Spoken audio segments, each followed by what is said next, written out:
नागरिकों से हार्दिक निवेदन करता हूं कि कल जो रिपोर्ट मिली है उसके मुताबिक हमारी पंचायत में 5 व्यक्ति कोरोना पॉजिटिव पाए गए हैं, जिसमें से एक महिला जो लगभग 70-75 वर्ष की थी, उनकी आज मृत्यु हो चुकी है। इस गंभीर हालत को देखते हुए सभी नागरिकों से निवेदन है कि सभी घर में रहें।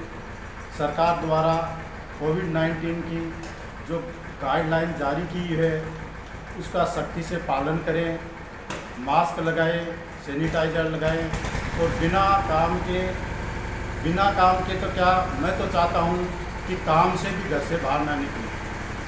ऐसा इतना बहुत ज़रूरी काम हो, जैसे कोई बीमार हो, ऐसी हालत में घर से बाहर निकल सकते हैं। बाकी सब्ज़ी लेने के लिए, राशन पानी लेने के लिए एक बार जाओ, 10-20 दिन का राशन ले आओगे तो बाहर निकलने की कोई ज़रूरत नहीं है।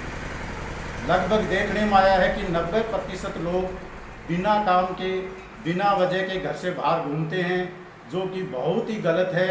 आने वाला समय बहुत खतरनाक है, इससे हमें अपने आप को बचाना होगा।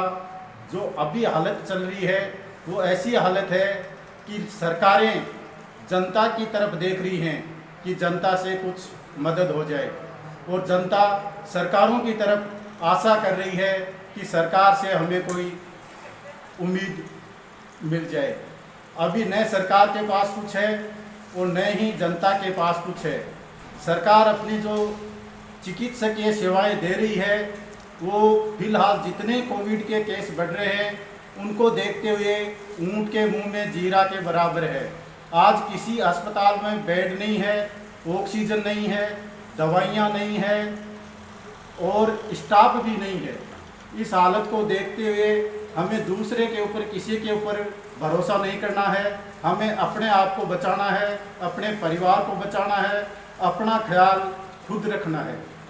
भगवान भी उसी की मदद करता है जो अपनी खुद की मदद करता है।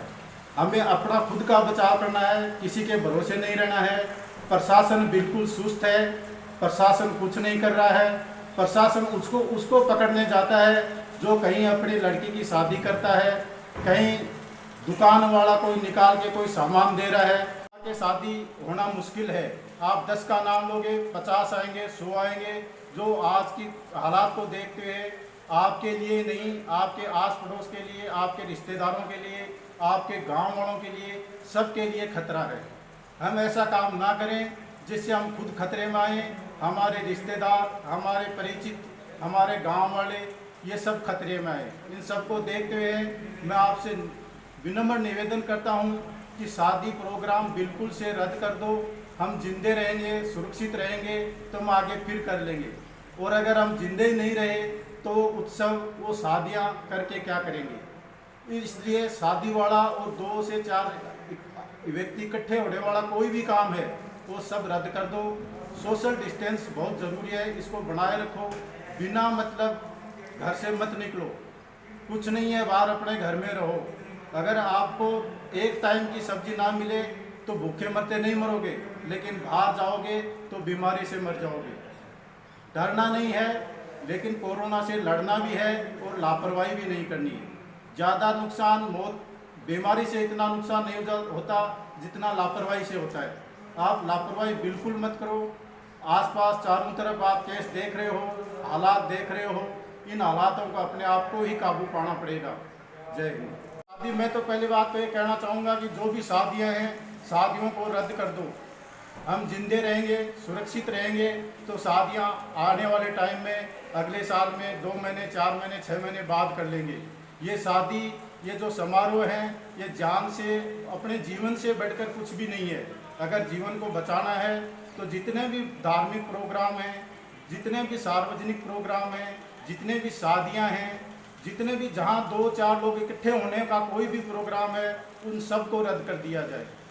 ये केस आए तो मैंने पंचायत समिति से, प्रधान जी से बात की कि मेरी पंचायत में 5 केस पॉजिटिव आए हैं, इसलिए यहाँ हाइपोक्लोराइड का छिड़काव करवाया जाए।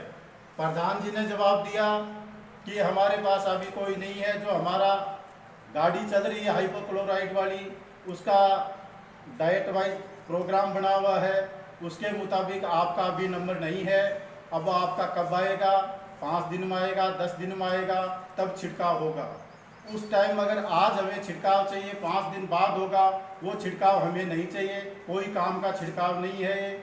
जब ज़रूरत है उस टाइम छिड़काव होना चाहिए। इसलिए हमने हमारे लेवल पर अभी ट्रैक्टर मंगवाया है, हाइपोक्लोराइड हमने हमारे हॉस्पिटल से लिया है और इसका अभी हम छिड़काव करवा रहे हैं।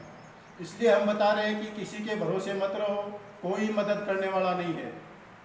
आपको अपनी मदद खुद को करनी पड़ेगी। ये सब जो है अंगुली कटा के शहीद का दर्जा पाना चाहते हैं, गर्दन कोई नहीं कटवाना चाहता। और अंगुली कटाने से शहीद नहीं बनता, शहीद बनने के लिए गर्दन कटानी पड़ती है। ये सब दिखावे हैं, कोई व्यवस्था नहीं है, कोई छिड़काव नहीं हो रहा है, सब राजनीति कर रहे हैं। काम कम हो रहा है, राजनीति ज़्यादा हो रही है। इसलिए मेरा जनता से ये निवेदन है, अपना बचाव आप करो। अगर आपको किसी को सरकार से मदद मिल जाती है तो आपका बहुत बड़ा सौभाग्य है, नहीं तो अपने ही दम पर अपना ही बचाव करो।